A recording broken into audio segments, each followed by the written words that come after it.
eis que a atrairei e a levarei para o deserto e lhe falarei ao coração. Quem profetizou isso, irmãos, foi o profeta Oséias. Oséias, ele foi um profeta do reino de Israel, do reino norte. Israel já estava dividido nessa altura aqui do profeta Oséias. Ele profetizou 800 anos antes de Jesus. Foi um profeta que sofreu porque ele sentiu, como nenhum outro profeta, o coração de Deus. Oséias sentiu o coração de Deus, como eu acho que talvez só Isaías tenha sentido. E ele viveu num contexto em que Israel havia se afastado de Deus. Israel se sentia próspero, se sentia abençoado. Mas Israel estava submerso na idolatria. Israel estava submerso na imoralidade. Israel estava submerso na corrupção. Estava afastado de Deus. Estava agora adorando os deuses cananeus. Estava agora adorando Baal, adorando Dagon, adorando Azera, adorando a tantos outros deuses que eram adorados em Canaã. E então, a infidelidade espiritual de Israel é comparada pelo Senhor como o adultério, como prostituição.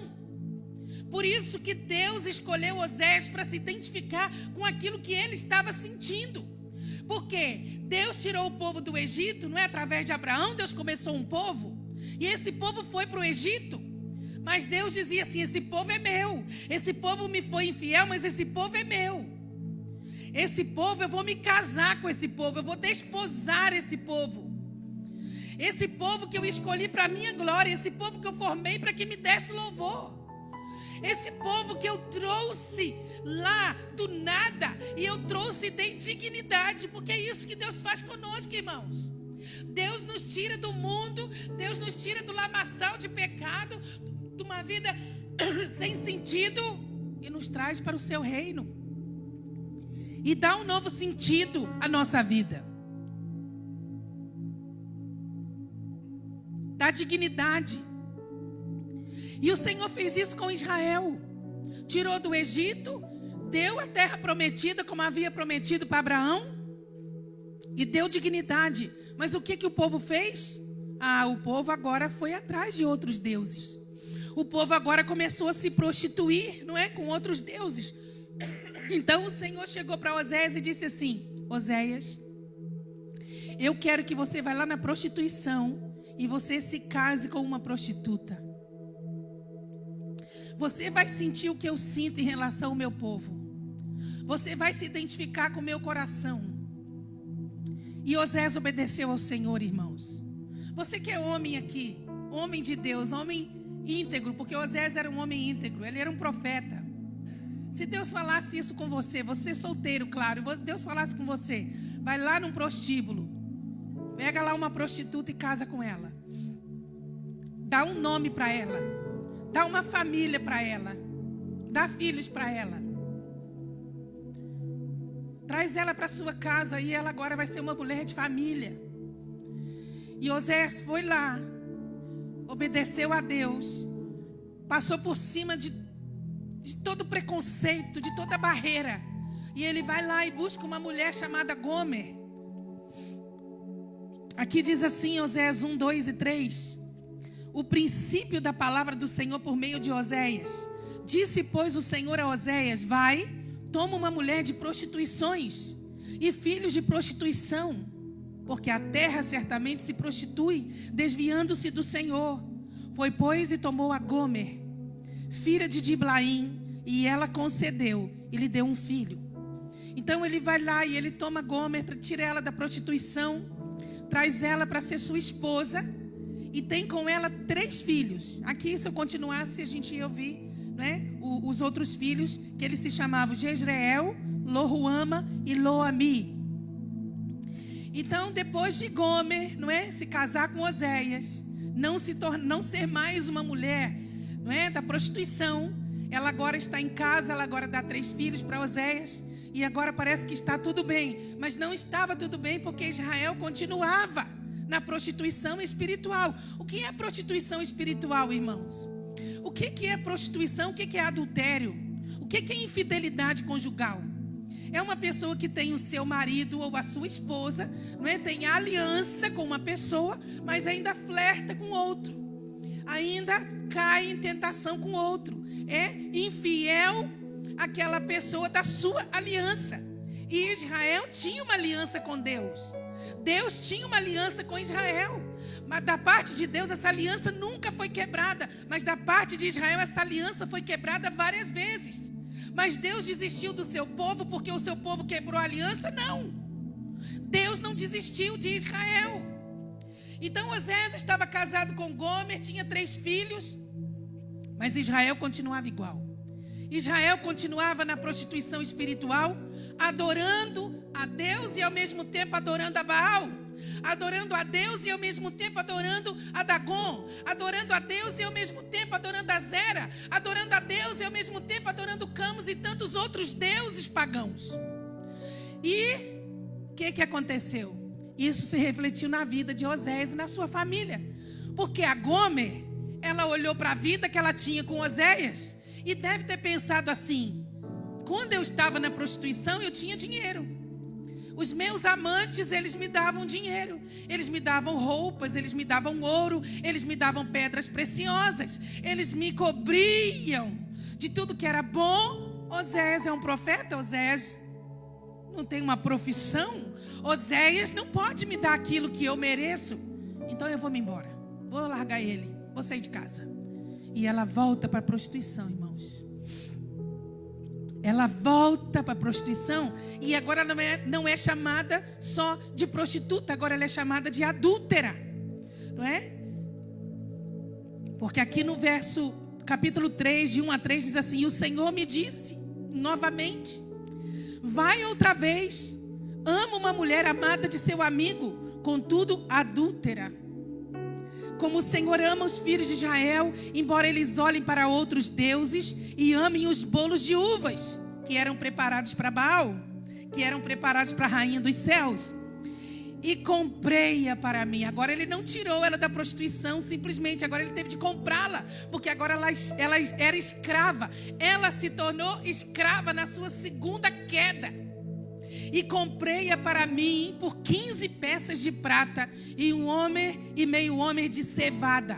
E ele lhe disse: tu ficarás comigo muitos dias, não te prostituirás, nem serás de outro homem. Assim também eu esperarei por ti.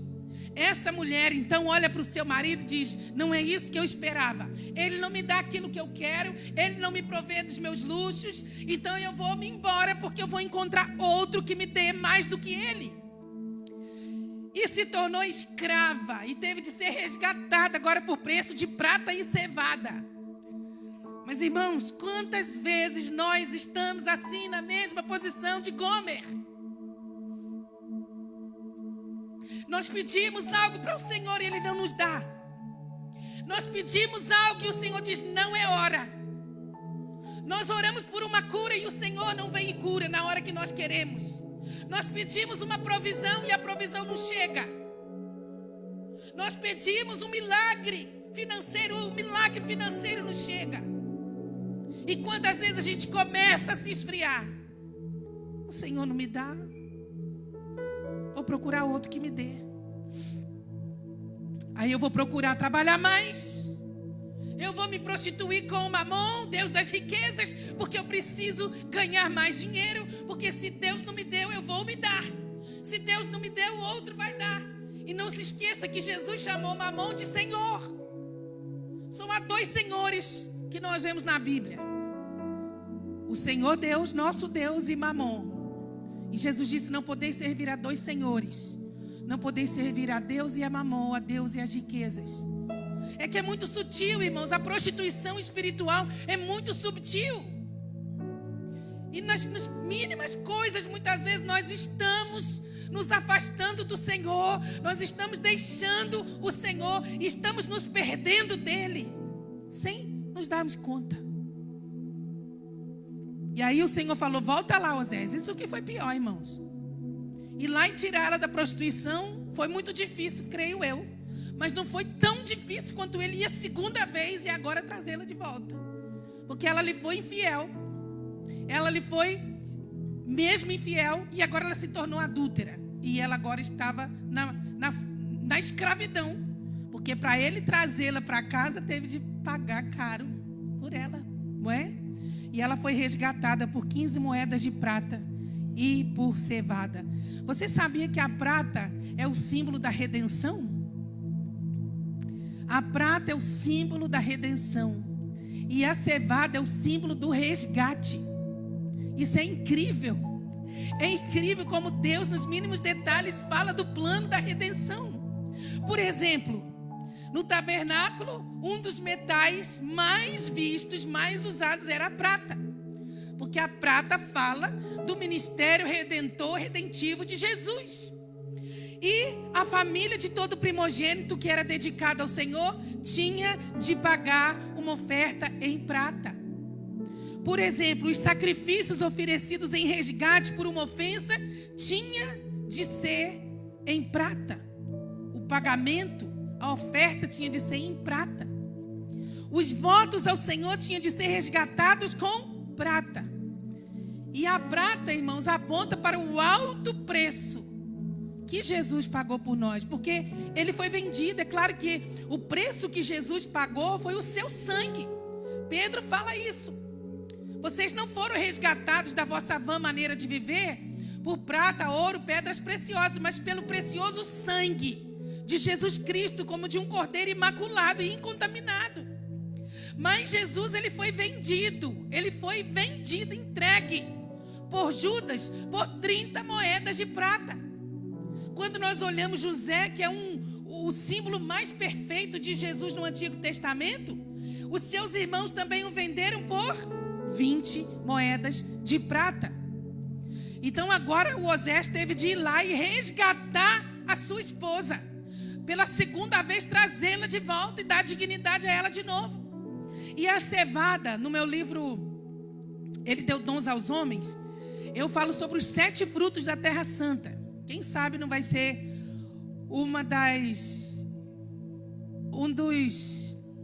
das perguntas aí, da prova, que quem vem à escola dominical sabe, não é? Que tipo de prova a gente está a falar? Quem sabe, né, pastora Cidá? José foi 20 moedas, Jesus aqui foi 30. Tá certo? Jesus tinha que ser mais, né, Cidá? Então, a inflação já estava... E eu falo dos 7 frutos, do simbolismo dos 7 frutos. O trigo, por exemplo, é o fruto da renúncia. É claro que eu não vou ter tempo de falar agora porque que é fruto da renúncia, mas se você quiser, não é, pode ler no livro. Uva, o fruto da unidade. Figo, o fruto da satisfação. A romã, o fruto profético. A azeitona, o fruto da unção. A tâmara, o fruto da conquista. E a cevada, o fruto do resgate.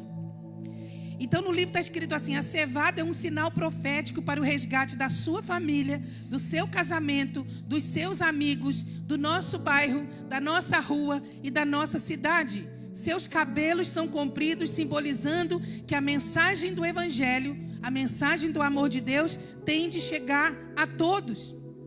Então, irmãos, Osés vai lá e compra novamente a sua esposa por 15 moedas de prata e por cevada, simbolizando o quê? Que Deus nunca desistira do seu povo. Então, por isso que Osés é o profeta que mais sofreu na identificação com o coração de Deus. Porque ele teve de encarnar na sua própria vida aquilo que Deus estava vivendo com o seu povo. Porque Israel era um povo difícil, irmãos. Olha o que fala aqui em Oséias 11:7. Porque o meu povo é inclinado a desviar-se de mim. Olha que tristeza que Deus estava sentindo. O meu povo é inclinado a desviar-se de mim. Ainda que clamam ao Altíssimo, nenhum deles o exalta. E você acha que nós somos diferentes do povo de Israel? Olha o que fala aqui no capítulo 13:6. Depois eles se fartaram em proporção do seu pasto. Estando fartos, ensoberbeceu-se o seu coração, por isso se esqueceram de mim. Deus estava completamente triste, com seu coração quebrantado, porque aquele povo que ele tinha tirado do Egito para que ele desse louvor, para que ele pudesse desposar esse povo em aliança, agora esse povo estava inclinado a se desviar do Senhor. E de onde Deus tirou esse povo? Onde esse povo estava? Onde Deus encontrou esse povo e disse: esse povo vai receber dignidade. Aqui no capítulo 13, verso 5, o Senhor diz assim para esse povo: eu te conheci no deserto, na terra muito seca. Eu te conheci no deserto, na terra muito seca. Será que você é como eu, que pode louvar a Deus porque Deus viu a sua vida quando ninguém mais via? Deus viu potencial na sua vida quando ninguém mais via. Porque o homem tem a tendência: me decepcionou, eu abandono. Foi infiel, eu não quero mais. Um amigo fez o que eu não gosto, eu já não quero mais ser amigo. Uma ovelha fez, me desrespeitou, me desonrou, eu agora não quero mais saber dela. O homem é assim, mas Deus não é assim. Porque Deus tinha uma aliança com Abraão e com a descendência de Abraão. E Deus não desistiu desse povo. Nem por um momento o Senhor abandonou esse povo. E eu louvo a Deus, irmãos, porque o Senhor me viu, o Senhor viu você quando ninguém via. Nós estamos aqui porque o Senhor nos trouxe até aqui. Nós podemos sim clamar, como diz a palavra, Ebenezer, até aqui me ajudou o Senhor. Até aqui me ajudou o Senhor. E Deus tem feito o que na vida desse povo e na nossa vida? O Senhor tem chamado à existência aquilo que não é, como se já fosse. Lembra o pastor Sérgio Elias, que esteve aqui conosco, o que ele disse para nós? Deus já viu o seu futuro e gostou do que ele viu. Quando eu era uma menina de 1, 2 anos dentro de um galinheiro onde eu morava, o Senhor olhou e viu o meu futuro e o Senhor gostou do que ele viu. O Senhor já me via aqui pregando para você a sua palavra. O Senhor não me viu como a menina do galinheiro, mas Ele me viu uma pregadora às nações. Não importa quantas vezes você foi infiel ao Senhor. O que importa é que por nenhum momento o Senhor abandonou a sua vida. E muito, mesmo depois de tudo que Israel fez com o Senhor desejava trazê-lo de volta por causa da sua aliança. E o Senhor nos ama incondicionalmente. E Ele tem formas de nos atrair, irmãos, para si mesmo. Israel havia se esquecido de tudo que Deus tinha feito. Olha só a dor do coração de Deus. Deus lhes dava suprimento, mas sabe o que eles diziam? Olha o capítulo 2, verso 8. Ela, a sua noiva, ela, pois, não reconhece que eu lhe dei o grão, e o mosto, e o azeite, e que lhe multipliquei a prata e o ouro, que eles usaram para Baal. Tudo que eu dei para ela, ela dá para Baal. Tudo que eu dei para o meu povo dá para o outro Deus. O amor que eu dei para Gomer, agora ela vai e dá para os seus amantes. Deus lhes dava amor. Oséias 11, verso 4. Atraí-os com cordas humanas. Olha, o Senhor até se rebaixa. Até se rebaixa para vir até nós. Na aula do seminário essa semana, nós conversamos sobre essa transladação do império das trevas para o reino do Filho do amor de Deus. Irmãos, um reino não consegue passar para o reino superior. Por exemplo, o reino mineral não consegue passar para o reino vegetal. Se tiver de acontecer uma junção, é o reino que está acima que tem que descer ao reino abaixo. O reino vegetal tem de descer ao reino mineral para haver uma junção. Da mesma forma, nós estamos no reino vegetal e animal, não conseguimos chegar ao reino espiritual, não conseguimos ter a natureza de Deus por nós mesmos, porque esse reino está acima de nós. Mas o que Deus fez? Deus trouxe esse reino, se rebaixou e veio até nós para trazer a nós o seu próprio caráter, a sua própria natureza. Por isso que aquele que está em Cristo, nova criatura é. As coisas velhas já passaram, eis que tudo se fez novo. Louvado seja o nome do Senhor. Nascer de novo, irmãos, não é só mudar de religião. É nascer de novo, é nascer da água e do Espírito de Deus. É a velha criatura que agora não passa a ser mais somente o filho do primeiro Adão, mas agora ele tem a natureza também do segundo Adão, porque ele se rebaixou. E o Senhor, ele fez isso, atraiu-os com cordas humanas, com laços de amor, e fui para eles como os que tiram o jugo de sobre as suas queixadas, e lhes dei mantimento. O Senhor lhes deu dignidade. Aqui, capítulo 2, verso 19. E desposar-te-ei comigo para sempre. Desposar-te-ei comigo em justiça, e em juízo, e em benignidade, e em misericórdias. E desposar-te-ei comigo em fidelidade, e conhecerás ao Senhor. E eu direi àquele que não era meu povo: tu és meu povo. E ele dirá: tu és o meu Deus. Aleluia. Deus estava com saudade desse povo. Deus estava com saudade deles. E o Senhor, para transformar o coração desse povo, para o Senhor transformar agora o afeto desse povo, para que esse povo pudesse voltar para Ele. O que Deus fez, irmãos? O que Deus faz conosco quando Ele quer transformar a nossa vida? Transformar, não informar. Porque informar é aqui. Então Deus faz o quê? Deus fala ao nosso coração. Diga assim: Deus lhe falara ao coração. Diga bem alto: Deus lhe falara ao coração. Porque o Senhor falou aqui: eis que eu a atrairei e a levarei para o deserto e lhe falarei ao coração. Por que não falarei à alma? Por que não falarei aonde ela aprende? Onde está o seu intelecto, as suas faculdades, não é? De intelecto, as faculdades intelectuais. Mas o Senhor fala: eu lhe atrairei para o deserto e lhe falarei ao coração. Porque é no coração que residem os nossos sentimentos, as nossas emoções. É no coração que nós nos comunicamos com Deus, é no nosso espírito. Nós não nos comunicamos com Deus na nossa alma. O lugar onde Deus habita em nós é no nosso espírito, é no nosso coração, a sede da nossa vida. Porque é do coração que procedem as fontes da vida. Jesus disse: onde estiver o vosso tesouro, ali estará também o vosso coração. Então, irmãos, o que o Senhor quer fazer para transformar a nossa vida é nos levar a experienciarmos o Senhor. Não só saber coisas sobre o Senhor, porque Ele vai falar também na nossa alma, no nosso intelecto, mas não é só conhecer essa letra, mas é conhecer a palavra viva, a palavra rema, que é o próprio Jesus. Às vezes eu fico extasiada, porque quando alguém ganha o nosso coração, ganha tudo de nós, não é verdade? Quando alguém ganha o seu coração, ganha tudo de você. Por isso que o Senhor diz: filho meu, dá-me o teu coração. O Senhor não pede primeiro a alma. O Senhor não pede primeiro as forças. O Senhor não pede primeiro o entendimento. Ele pede primeiro o coração.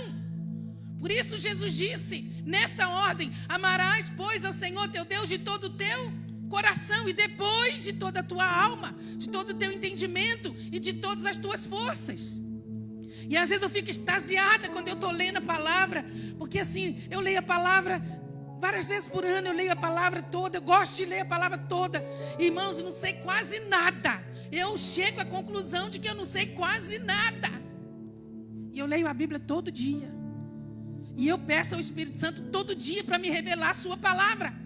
E às vezes eu estou lendo, e é só um livro, é só palavras.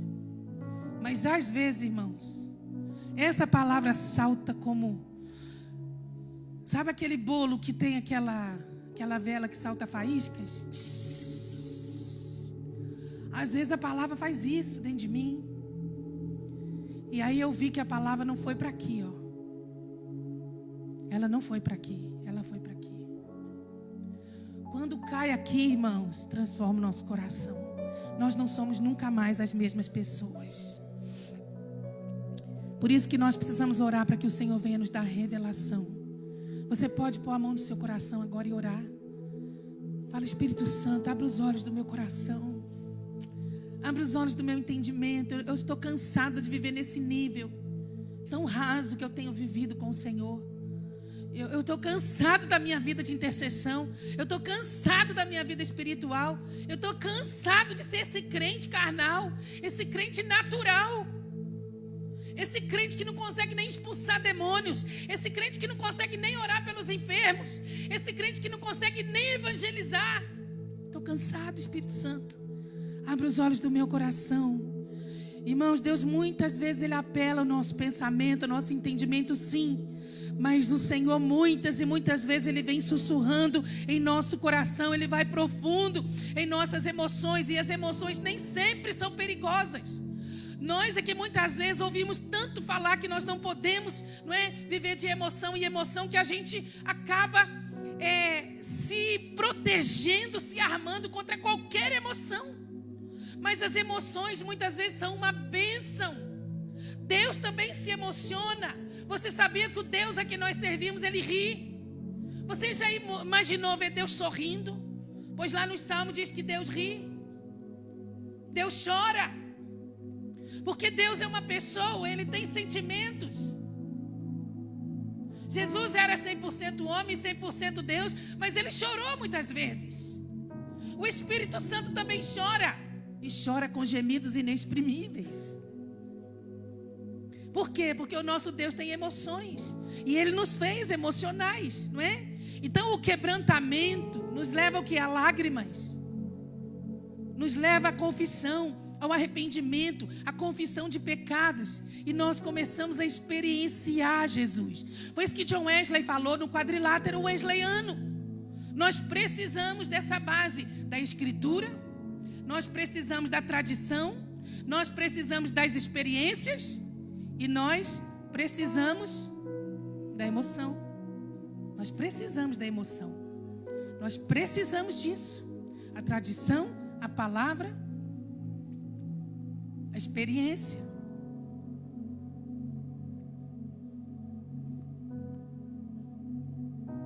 O próprio Oséias diz que é importante conhecer aqui. Ele fala em Oséias 6,3: conheçamos e prossigamos em conhecer ao Senhor. Como a alva será a sua saída, Ele a nós virá como a chuva que rega a terra. E no capítulo 4,6 o que Oséias diz? O Senhor, através de Oséias: o meu povo é destruído por falta de conhecimento. Porque tu rejeitaste o conhecimento, também te rejeitei a ti. Mas apenas ter informações e conhecimento, irmãos, não é suficiente. Por isso que o Senhor está falando aqui, olha, eu vou levá-la para o deserto e vou falá-la ao seu coração. Porque o povo conhecia tudo sobre a lei, tudo sobre os profetas. Mas eles estavam no dualismo religioso, servindo a Deus e servindo a outros deuses. E aí o que o Senhor teve de fazer com eles? Porque eles eram assim. Eles tinham que ver para crer. Então, quando eles achavam que Deus não estava dando a chuva, que Deus não estava dando a provisão, eles iam atrás de outros deuses, iam atrás de Baal, como aquele povo que saiu do Egito lá no deserto. O Moisés demorou lá, na concepção deles, Moisés demorou no monte. Então, o que nós vamos fazer? Nós temos necessidade de adorar. Vamos fazer um bezerro de ouro. E vamos falar que foi esse bezerro que nos tirou do Egito. Essa é a inclinação, irmãos, da natureza humana. Adorar aquilo que vê. Por isso que é tão difícil a gente orar. Porque a gente está orando, não vê Deus, não ouve Deus. A gente não ouve Deus. Nós estamos conversando com uma pessoa de carne e osso, a gente está falando e está ouvindo. Com Deus não. Com Deus a gente fala, não vê Deus. A gente fala, conversa, chora, canta para Ele, mas não vê Ele. A gente sabe que Ele está ali, parece uma coisa doida, não parece? Agora, o mundo tem necessidade de ver. Aí faz uma imagem de escultura. Aí se dobra diante de uma imagem de escultura. Porque tem necessidade de ver para adorar. Então, ouvir na mente é diferente de ouvir no coração, não é? E aqui, nós vemos que o Senhor, para fazer o povo ouvi-lo no seu coração, o Senhor teve de fazer alguma coisa aqui. Muito importante, irmãos. O Senhor fala assim: portanto, eis que eu a atrairei e a levarei para o deserto. Como é que Deus nos atrai? Como é que Deus nos atrai até o deserto? Você, quando está na luta, na prova, na dificuldade, você fica reclamando, murmurando, perguntando para Deus por quê. Você fica lamentando a sua situação diante de Deus, ou você entende que o Senhor está tendo um grande propósito naquela luta? Porque a luta é um dos aliados de Deus para Ele falar ao nosso coração. O Senhor fala aqui, olha, eu a atrairei e a levarei para o deserto, e eu lá falarei ao seu coração. Porque nós precisamos entender que muitas vezes, irmão, nós estamos longe de Deus e não percebemos. Eu gosto muito de uma canção que tem essa letra aqui. Eu vou ler para você.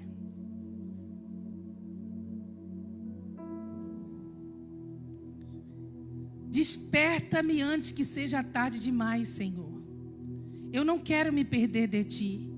Eu não quero Te perder, Senhor. Desperta-me antes que anoiteça, antes que o azeite se acabe e se apague a chama dentro de mim. Desperta-me antes que seja tarde, antes que Tu vais embora e só reste a saudade de Ti. Desperta-me. Desperta o meu amor. Eu não quero me perder de Ti e estar longe sem perceber a distância. Desperta o meu amor e acorde o meu coração. Ressuscita a minha paixão por Ti, Jesus. Desperta-me, Senhor, acorde o meu coração, ó Deus, antes que a indiferença e a frieza apaguem a chama que arde em meu peito. Antes que a humildade ceda e o orgulho me domine. Toma-me, levanta-me. Irmãos, nós temos de fazer essa oração. Nós temos de falar, Senhor, desperta o meu coração. E sabe, irmãos, Deus usa 3 aliados aí para Ele falar o nosso coração. O primeiro aliado que Deus usa é a nossa necessidade de sermos amados. Você tem necessidade de ser amado? Não diga que não tem, porque tem. Todos nós temos essa necessidade. Deus não tem necessidade, mas Ele deseja ser amado. Porque o amor é uma via de mão dupla, não é? Nós amamos e gostamos de ser amados. Você já leu o livro As 5 Linguagens do Amor? Qual é a sua linguagem de amor? Não é? Tem a linguagem do serviço, tem a linguagem do dar presentes, tem a linguagem do palavras de afirmação, tem a linguagem de tempo de qualidade e tem a linguagem do toque. Então a linguagem é aquilo que você sente falta também. Por exemplo, se a minha linguagem é tempo de qualidade, eu gosto de ter tempo de qualidade. Então eu gosto que a outra pessoa também tenha tempo de qualidade comigo. Então quando, por exemplo, meu marido gosta de... a linguagem dele é tempo de qualidade. A minha não é tempo de qualidade.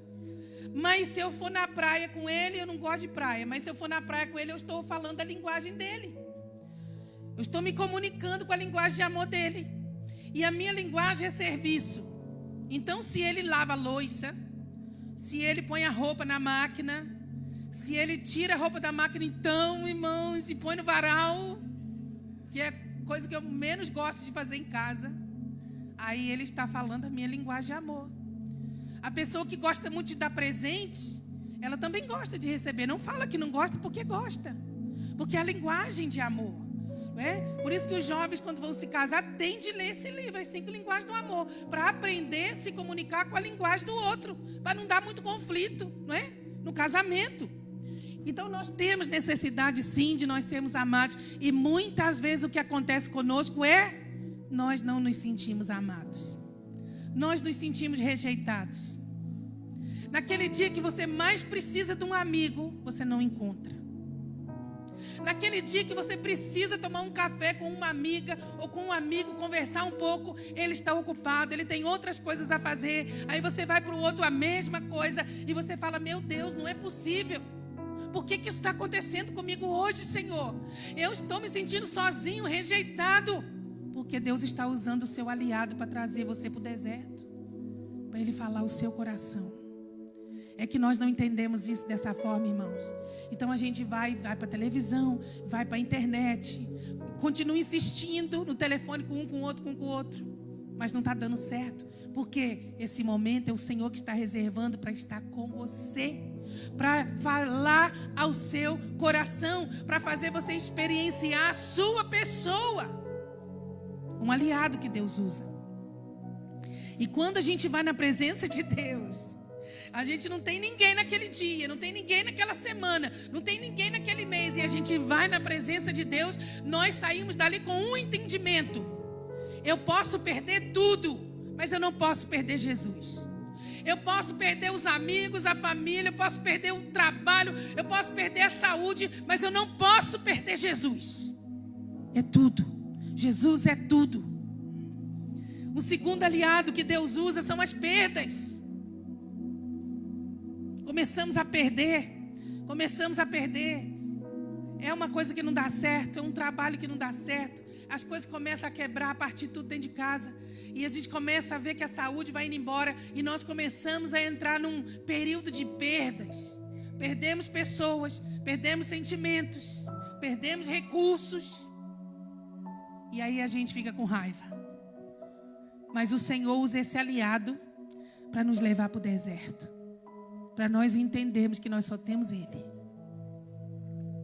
Irmãos, Asaf passou por isso. Abacuque passou por isso. Quando eles estavam sentindo nesse tempo de perdas, o que Asaf fez? Asaf começou a questionar. Os ricos ficam mais ricos, os pobres ficam mais pobres. Há tanta injustiça no mundo. Sabe quando você para e fala assim: meu Deus, eu olho o ímpio, ele prospera, eu olho o ímpio, ele cresce. Mas eu vou dizer para você que nem tudo que reluz é ouro, não é? Às vezes a gente vê que a vida das pessoas parece um mar de rosas, mas não é nada daquilo. Irmãos, não é nada daquilo. Eu já fui na casa de casais brigando, batendo um no outro. E quase também apanhei para tentar separar. E vou para casa, no caminho da casa da pessoa para a minha casa, não dá 20 minutos. Vou ver o Facebook, está lá os dois já mandando declaração de amor. A minha vida sem você não é nada, você é tudo para mim. Ai, meu amor, e bota foto de beijo. Dá vontade de voltar lá com o chofar, que é mais pesado que um cajado, né? E bater, até dizer chega. O povo parar de ser vergonha. Porque isso já aconteceu várias vezes. Aí tem de novo na casa dos mesmos que estão lá declarando amor no Facebook. Fica desconfiado de gente que fica muito no Facebook, todo dia, toda hora, declarando amor. Fica desconfiado. Porque quando é verdade é difícil falar. Quando não é verdade é fácil. Né, irmãos? Quando só sai da boca para fora é fácil. Agora quando sai daqui é difícil. Né, Aninha? Ana, no encontro de casais, foi difícil. Pedro foi o último a falar aqui, de fazer declaração de amor. Mas foi uma declaração linda. A gente vê que é de verdade. E às vezes a gente fala assim tão rápido, né? Nem está sentindo aquilo. Então fica muito atento. Quem fala que faz muita coisa não faz nada. Vê esses casais aí que respiram o sexo. Parece que faz sexo dia e noite. É tudo mentira, irmãos. Não existe nada disso. É ficção. Não é nada disso. Solteiro fica pensando que vai casar, vai fazer sexo todo dia, toda hora. Pode tirar essa ilusão da sua cabeça, que não é nada disso. Os casados que estão aqui, é verdade ou não é, gente? Estão comprometendo vocês. Não, tomar cuidado, quem fala demais, não é? Jesus até falou lá de 2 irmãos, que o pai falou: vão me ajudar. Aí um falou assim: eu vou. E não foi. E o outro que falou que não ia, foi. Então quem fala demais, a gente tem que ficar com o pé atrás, viu? Como diz a pastora Cidá, quem fala demais dá bom dia para cavalo. Então Asaf ficou assim: Senhor, e por que acontecem essas perdas com quem te serve? Até que ele parou e foi para a casa de Deus. Ele foi buscar o Senhor. E ele chegou lá e disse para o Senhor: Senhor, a quem tenho eu no céu além de ti? E na terra não há quem eu queira mais que a ti. E ele fala: eu questionei tanto até que eu cheguei na casa do Senhor. E ali eu vi o fim de todos os homens. Ali eu vi que o justo ele sofre na terra, mas depois ele tem a vida eterna. Mas o ímpio, ele tem uma vida regalada, mas depois ele vai para a perdição. E ele louvou a Deus. Porque ele não tinha muito, mas ele tinha o Senhor. A quem tenho eu no céu além de ti? E na terra não há quem eu queira mais que a ti. Que tremendo, irmãos. Abacuque também estava nesse mesmo questionamento. Perdas. O rico tem mais, o pobre tem menos, o crente não tem nada, o crente sofre. E ficou naquela luta até que ele foi lá para a torre de vigia. Deus levou ele lá para o deserto para falar o coração dele. E quando ele ficou lá quietinho, sem questionar, ele ouviu o Senhor. Deus não falou aqui, ó. Deus falou aqui. Ele experienciou tanto Deus que Abacuque, no final do seu livro, o que ele declara? Ainda que a figueira não floresça, ainda que não haja fruto na vide, o produto da oliveira minta, nos campos não haja vaca, e as ovelhas sejam arrebatadas dos currais, ainda assim eu me alegrarei no Senhor, eu exultarei no Deus da minha salvação, porque o Senhor Jeová é minha força, e Ele fará os meus pés como os pés das servas, e me porá sobre as alturas da terra. Ele experienciou Deus. Deus nos leva para o deserto quando nós nos sentimos, irmãos, sabe, injustiçados, perdendo, para poder falar ao nosso coração. Não aqui. Porque aqui só tem informação, não tem transformação. E depois de um tempo em que Deus fala ao nosso coração, Ele não só nos transforma, mas nos forma. Nos forma a imagem do seu Filho Jesus, diz a palavra. Quem é que quer ser conformado com a pessoa de Jesus? Levanta a mão. Diga: eu quero ser conformado com a pessoa de Jesus. Eu quero tomar a forma de Jesus. Eu não quero ter a forma desse mundo. Eu não quero ter a forma do primeiro Adão. Eu quero ser imagem e semelhança de Jesus. Então aceite ir para o deserto. Aceite Deus falar ao seu coração. Abra o seu coração, deixa o Espírito Santo falar com você. E o terceiro e último aliado que o Senhor usa é a sensação de vazio. Sabe aquele dia do nada, aquele momento que do nada você sente um vazio? Meu Deus, o que está acontecendo? Será que eu estou entrando em depressão? Será, Senhor, que parece que é um sentimento de que vai acontecer alguma coisa má? No mundo diz que é um sexto sentido, que nós crentes em Jesus chamamos de discernimento. Mas a gente sente um vazio tão grande que parece que alguém vai morrer. Parece que a gente não... Meu Deus, eu estou impotente diante de uma situação que eu não sei o que é, mas é uma tristeza que me corrói. Esse é um aliado que o Senhor usa para falar ao nosso coração. Irmãos, antigamente eu não sabia lidar com isso. Vinha uma tristeza do nada, um vazio do nada. E eu repreendia dizendo que era seta do diabo. Ah, não, tristeza só pode ser do diabo. Mas não passava. Porque quando é do diabo, você repreende e passa. Não passava. Até que o Senhor foi falando comigo. Filha, quando essa tristeza vem sem motivo aparente, é porque eu estou chamando você para estar comigo. Porque eu sinto saudade. E eu aprendi, irmãos, que toda vez que eu estou assim é porque eu preciso ir para a presença do Senhor. E se eu não for por livre e espontânea vontade, Ele vai me atrair até o deserto para falar ao meu coração. Então o Senhor, Ele usa muitas vezes isso, né? O sofrimento para nos levar até Ele. Você está no deserto. Será que você está no deserto? É o Senhor que deve estar atraindo você, para que Ele possa falar o seu coração.